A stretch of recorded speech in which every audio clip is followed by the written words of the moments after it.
বন্ধুসকল বেয়া নাপাব মানে ঘৰত আমাৰ গেছ নাইকিয়া হ'ল হা আমাৰ এই দিগন্ত ৰাজ আৰু মোৰ ঘৰত একদম গেছ নাইকিয়া হ'ল আমি নিবলৈ আহি আছোঁ এতিয়া দালিমবাৰী গৈ আছোঁ আমি দুজন এয়া তেওঁ চলাই আছে আমি সামাজিক দূৰত্ব মানি পেলাই আমি গাড়ী চলাইছে তেখেত তাত আছে মই ইয়াত আছোঁ হা কিমান এটা আমি সামাজিক দূৰত্ব মানি চলিছোঁ চবেই যদি এনেকৈ মানি চলে তেতিয়াহ'লে বাৰু কিবা টেনশ্যন আছে জানো একো টেনশ্যন নাথাকে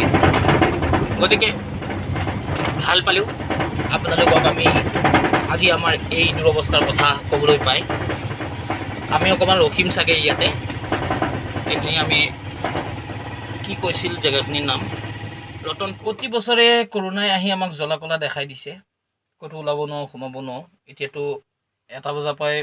কাৰফিউ লাগিছে গতিকে এতিয়া গেছটো যদি আমি আনি নলওঁ তেতিয়াহ'লে খৰিও পাবলৈ নাইকিয়া হৈছে এতিয়া খৰি বিচাৰিবলৈও সময় নাই